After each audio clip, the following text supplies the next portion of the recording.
I feel so free and so protected. Don't you?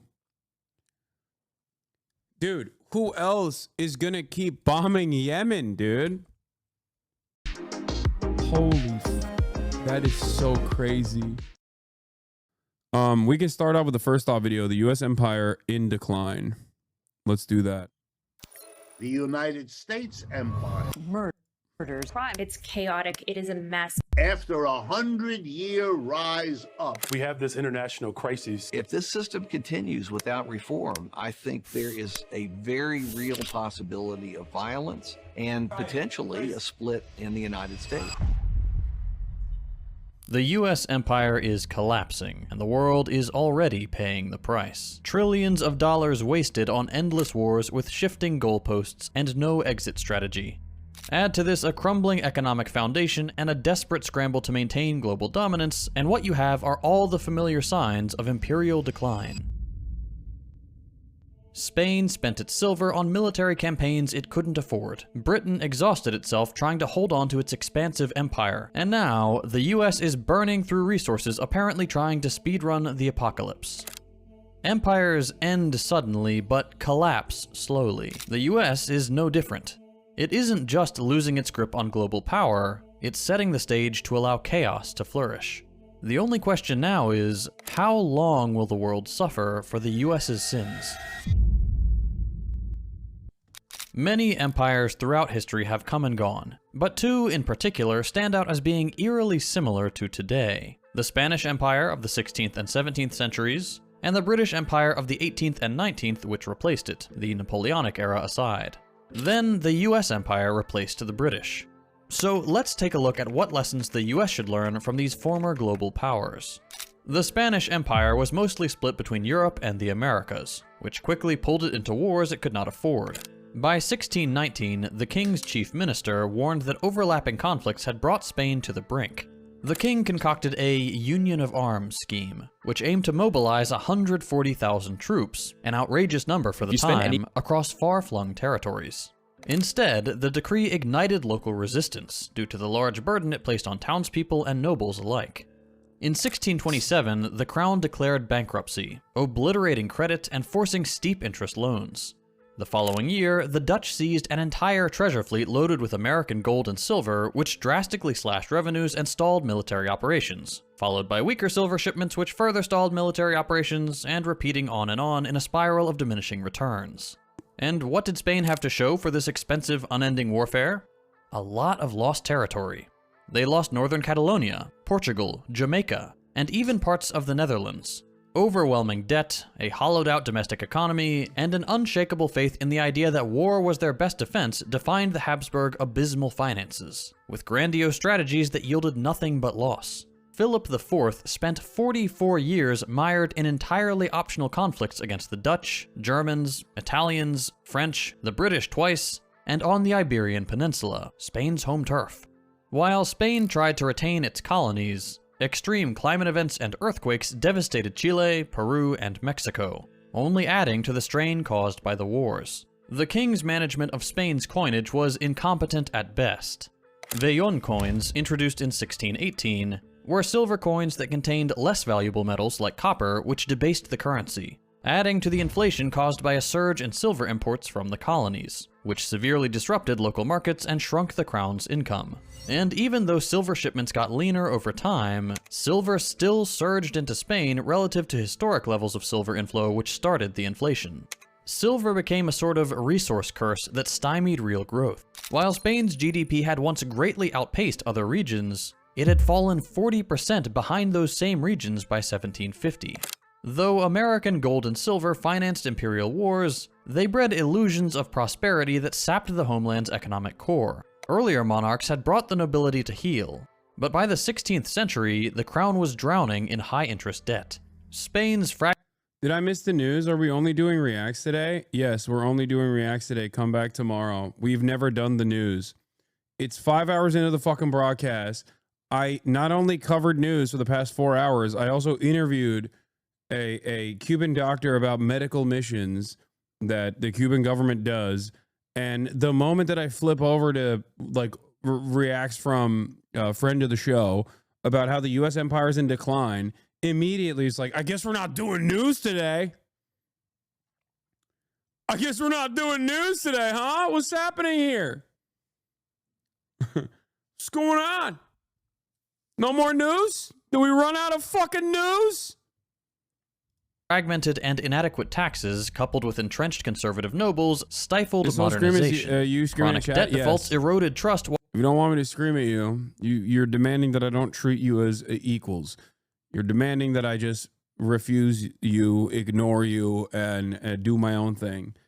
If you want me to have a back and forth with chat, I'm gonna fucking sometimes scream at you because I expect you to be smarter than this. While elites opposed any new taxes or reforms in order to protect their exemptions and status. These dynamics echo modern imperial overreach. A ballooning defense budget diverts funds away from essential investments like healthcare and infrastructure, leading to long-term instability. Now we'll move on to the British Empire, which, save for the whole Napoleon thing, was the empire to succeed Spain in Europe and possibly the first global hegemon. Despite losing the American colonies in the late 18th century, the British Empire would nonetheless grow and kickstart the first industrial revolution. But by the 1870s, global capitalism had begun to face a crisis. In 1889, a US analyst noted severe economic distress touching almost every nation on Earth, regardless of policies. Some might assume this would be a recipe for a major drop in production, but they'd be wrong. Production absolutely soared. Iron doubled, steel rose 20-fold, but profits lagged, as tends to happen during capitalist overproduction. Before the stock market crash of 1929 took the moniker, the period between 1873 and 1896 was called the Great Depression, and it's easy to see why. Agriculture took the biggest hit. Wheat prices plunged nearly 2/3 from 1867 to 1894, which prompted Britain to abandon much of its grain farming. During this 23-year depression, the pound experienced significant deflation, which cut British prices by 40%, further eating into profit margins. New industrial processes rapidly produced far more in less time, quickly Let's continue with the U.S. empire is in outstripping decline. demand, which increased pressure on already falling prices. New protective tariffs sprung up across Europe and the US, leaving Britain's free trade stance vulnerable.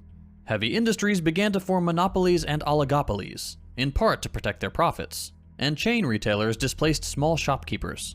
With the glut in manufacturing at home, capital needed new markets. And since this is the 19th century, new markets is code for colonies.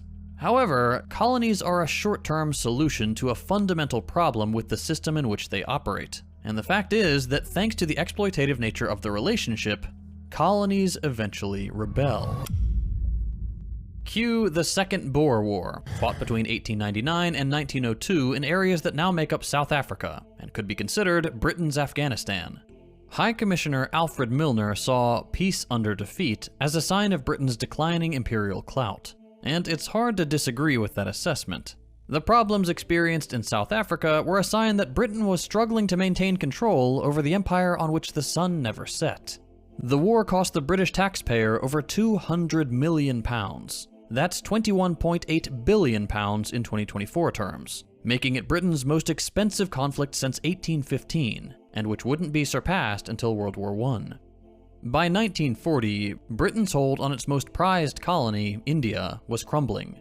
Of course, some cabinet members tried to hang on, but the situation forced them to issue a withdrawal announcement in February of 1947. Lord Mountbatten accelerated the partition timeline, discarding interim agreements and ensuring independence by August, and relinquished authority even before revealing final boundaries. Both British elites and Indian nationalists saw their carefully laid plans dismantled by wartime exhaustion and near-constant domestic unrest. By 1948, Britain had granted independence to most of Asia, except Hong Kong, which it wouldn't give up until 1997, while the US grew to become the dominant Western power. By 1957, American influence had replaced Britain's over regions in which it once reigned supreme. Any remaining notion of British world leadership quickly waned, prompting faster decolonization to maintain Western cohesion. In both these cases, Spanish and British, spiraling military commitments and failing fiscal policies paved the way for new global powers, like the United States, to rise. Taking these previous empires' history as a rough guide to determining if the American empire is falling, let's see how many boxes the US ticks. In January of 2025, a massive sell-off of tech stocks erased around $1 trillion in capitalization at the opening bell, all because China released an app for free. It's difficult to overstate the historic nature of this crash. Apple alone lost $224 billion, Amazon shed $109 billion, and Nvidia briefly gave up over $300 billion before recovering about half that loss. By the close, Apple was down 4.8% and Amazon 4.1%. That's $162 billion and $72 billion respectively. Japan's Nikkei 225 plunged 12%, its worst day since 1987, and Bitcoin dropped 11%. Nvidia, once valued over $3 trillion after 3 consecutive quarters of over 200% revenue growth, fell to a measly $2.5 trillion. Goldman Damn, get your money up, broke boy. Sachs had warned that returns on AI spending would be minimal, and this is coming from one of the chief architects of the 2008 collapse. So if they are warning that something is a bad investment, it's probably best to listen, especially when major hedge funds called Nvidia's valuation part of an overhyped bubble. And they were right. The world watched a free app pop that bubble. We can't yet say what long-term effects this historic day will have. After all, we're still living through the shockwave. But the ghosts of empires past provide the US the knowledge to avoid similar pitfalls. Unfortunately, their pleas are falling on deaf ears. This crisis is, of course, a product of the specific material conditions we find ourselves in. But similar economic crises beset Britain in, for example, the First Great Depression. That historic DeepSeek day is representative of the high wealth concentration in the US, and is representative of the wealth distribution among the people, too. Current data shows the top 0.1% alone own 13.8% of total US wealth, with the rest of the top 1% adding 16.9% for a total of 30.7% of all wealth, while the bottom 50% are left to split a meager 2.4%. Government spending patterns reflect this imbalance. The 2024 National Defense Authorization Act dedicated $886 billion to the military, $28 billion more than the previous year, partly for Ukraine, surpassing... I feel so free and so protected, don't you? Dude, who else is gonna keep bombing Yemen, dude? I'm sorry. How else are we gonna make sure that Israel keeps doing genocide in Gaza? How else? If we do not do this, then God forbid, God forbid the global South could have a moment of peace, a moment of respite from endless exploitation. That would be terrifying. You have to keep doing that. The budgets of the next 10 countries combined, with at least half the country perplexed as to why the budget is so outrageously high. From 2000 to 2010, the Pentagon canceled the Future Combat Systems, the Comanche helicopter, and the Crusader artillery gun after already wasting $46 billion taxpayer dollars, which, as it happens, exceeds the total Environmental Protection Agency budget between 2015 and 2020. Yet resources still flow to Bradley tank prototypes, almost $23 billion so far, and ballistic missile defense, over $67 billion since the late 1990s. The F-35 program, at $1.7 trillion across its lifespan, has endured repeated groundings and crashes, and yet remains set to expand by 2,400 more jets in the near future. Inflation has been brutal in the last few years, which has added to the economic hardship. And the best news so far is that it dipped to 3% year over year in mid-2023, which is of little consolation to the 61% of Americans living paycheck to paycheck. The eggs are still expensive. Nearly 3/4 of those earning under $50,000, and 65% making $50,000 to $100,000. In other words, most Americans struggle with day-to-day expenses. Even 45% of those making over $100,000 also report living paycheck to paycheck. If it was most before, it's almost certainly a supermajority now. What's more, over half of adults say they are more financially stressed now than before the pandemic, relying on high-interest credit or limited savings to meet basic needs, which is absolutely unsustainable. And finally, despite having the supposedly most pro-union president in US history in Joe Biden, a dubious claim at best, union membership in 2023 stood at 10%, only 14.4 million workers, down from 10.1% in 2022, despite the media calling it the year of the strike. This is, however, merely the tail end of a long-term, slow decline. In 2003, 15.8 million workers were union members, or about 11.5% of the workforce, far below the 28.3% peak in 1954, and only slightly more than today. Businesses spent $4.27 billion on federal lobbying in 2023 alone, and at time of writing, the calculations for 2024 haven't been completed, but are expected to be similar. But that's $4.27 billion they could have been using to provide their workers higher pay and better benefits. But that, according to them, doesn't have as good an ROI as lobbying.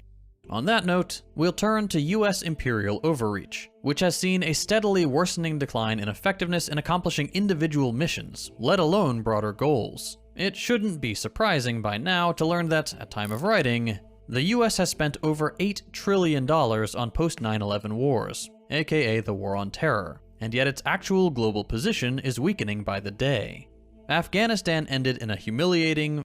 It's wild because, like, low-key, if America had stronger labor unions and better, a bigger interest in ensuring that workers are properly protected, then America's war economy would be self-sustaining as well. Because the $8 trillion that you're using is not just like going to, I mean, the $8 trillion that you're spending, ironically enough, is still being spent on soldiers, manufacturers, like people who are making these weapons, people who are working in all these companies, right, within the military industrial complex.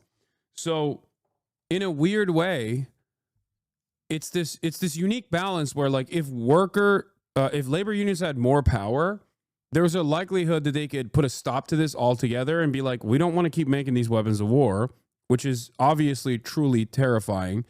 But on the other side, if there was a greater distribution of wealth with those $8 trillion that is like recycling through the American economy, if the greater distribution went to labor, America would be a more effective killing force on the planet. So it's not even that. That's what's doubly fucked about this process, is that America destroys the planet and does not give back any of that bounty to even its labor aristocracy.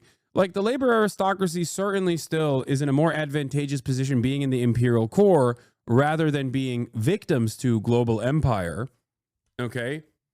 But in a unique, in the perhaps the most unique way, because America is so hyper exploitative, so hyper capitalist that, like, it doesn't even share in the bounty of empire with its citizens. It just, like, keeps all of that wealth at the tippy top. Democrats, ironically, used to advocate for some semblance of military Keynesianism and wanted a greater distribution of that wealth, I guess. And they tried to do that with Joe Biden, especially. But you know, it's still a complete wash. It's a complete failure. And I'm not advocating for that anyway. I'm not saying, like, oh, we should just have this military machine, but with a greater distribution of the wealth that it generates back to the workers. I'm saying that we have all of this wealth that we could be spending on, instead of weapons procurement strategies, we could be, spending it on something better, like exporting medicine, like Cuba's doing, you know what I mean? Doing medical brigades. Unorganized and inhumane withdrawal. Iraq remains unstable, and the supposed strategic gains of both unnecessary military quagmires never materialized, and never will. Like Spain before it, the US is bleeding resources on endless conflicts that gain little, or even return losses. The economic foundation of US hegemony, the dollar's dominance, is eroding. The share of global reserves held in dollars has declined steadily as more countries move to alternative currencies and systems. The US share of global GDP and trade has shrunk, further weakening the dollar in international finance. Non-traditional reserve holdings have grown from 30 billion in 1999 to 1.2 trillion in 2021, which is indicative of a calculated strategy to shift away from dollar reliance, which has accelerated in step with the US's ever more erratic and unpredictable policies and actions. Right now, China holds the largest stock of these alternative reserves, followed by Switzerland and Russia. The foreign exchange market itself has changed in the sense that currencies that once required conversion through the dollar are now traded directly. The petrodollar system, established after the US finalized its abandonment of the gold standard in 1971, has artificially propped up global demand for the dollar for decades. Today, oil producers, like Saudi Arabia, are negotiating with other nations to do business in currencies other than the dollar. For example, China has signed energy deals with Gulf states using China's yuan, accelerating the transition away from the dollar. BRICS is the largest organized effort leading the charge in challenging this system. The economic bloc created the New Development Bank as a counterweight to the US-controlled World Bank used in conjunction with the IMF to project US economic power. South African officials have explicitly linked these efforts to bypassing US financial dominance and resisting its frequent and illegal unilateral sanctions. Sanctions are Washington's main tool for enforcing dollar supremacy, and the practice is quickly losing its effectiveness. Russia has, in recent years, especially due to its war on Ukraine, been the subject of US sanctions. And yet, despite these sweeping Western restrictions, some of which targeted Russian energy exports and technology, their economy remains relatively stable. Western states, mostly in Europe, still rely on Russian energy. Belgium, France, and Spain continue purchasing large quantities of Russian liquefied natural gas. Even the US hesitates to cut off Russian oil completely, fearing market disruptions and price spikes that would benefit their geopolitical rival. Russia's economy grew 3.6% in 2023, after a contraction the previous year. Military production drove 60 to 65% of industrial output growth, but even sectors hit hardest by sanctions, manufacturing and retail, have rebounded. Russia's unemployment rate fell to 3.2% in 2023, the lowest since 1992. Projections for 2024 show continued growth, despite every Western attempt to isolate Russia economically. The sanctions have pushed Russia to strengthen ties with BRICS and the Shanghai Cooperation Organization, deepening the global shift away from US economic control. They also forced Russia to replace Western imports with domestic production, strengthening key industries like shipbuilding and heavy machinery. Financial restrictions failed as well. After being cut off from SWIFT, Russia expanded its own payment networks and increased ruble-based trade. Moscow's alternative to SWIFT, the System for Transfer of Financial Messages, or SPFS, has gained new members, further undermining US financial influence. By early 2024, ruble transactions accounted for 43.9% of Russian export revenue, a sign of just how little the sanctions have achieved. The US assumed sanctions would bring Russia to its knees. Instead, they exposed the limits of American power. The dollar is losing ground, and the US no longer controls the global economy. The United States is repeating the failures of past empires. Spain drained its wealth fighting unwinnable wars, collapsing under debt and economic stagnation. Britain, too, overstretched itself, clinging to imperial dominance as industrial rivals surpassed it. The US is following the same pattern. $8 trillion wasted on post-9/11 wars, no clear strategic gains, and rising instability at home and abroad. The dollar's dominance is fading. BRICS nations are bypassing US financial control, and sanctions have failed to cripple Russia. Washington's ability to dictate global trade is fading fast. At home, record defense spending grows year after year, while corporations suppress wages and watch silently as inequality surges towards catastrophic levels. Empires don't collapse overnight. They bleed out slowly, often lashing out as the end nears in a vain attempt to recapture past glory. But there will be no glory to... Yeah, $8 trillion. Meanwhile, Americans are talking about dumbass Doge. Yep. I mean, it's not fair to say nothing gained. Yeah, American corporations made a lot of money. It's just like this, all of these actions are necessary for the continuation of capital, for the continuation of capital extraction, for the continuation of capitalism. Imperialism is an absolute necessity. So in that regard, war is not supposed to be won, really. It's just supposed to continue all the time. And it does. And that's how the American economy continues. The problem here is, on top of that plunder, there isn't a manageable distribution, a manageable redistribution of the resources that are extracted from the global south. Like, why is Lockheed only offer $72K starting salary for SWE if they're getting so much money from the government? That's what I mean. That's what I'm saying. Like, dude, even defense contractor fucking engineers are not caked up. It's not like a caked up job anymore. That's what's crazy about it. And I'm sure many of them would rather work in, commercial space travel or things of that nature. It doesn't really fucking matter. Some of those positions are also at low-cost sites deliberately. Yeah, all the money is in finance, dude. All of it. God damn, dude. Holy shit.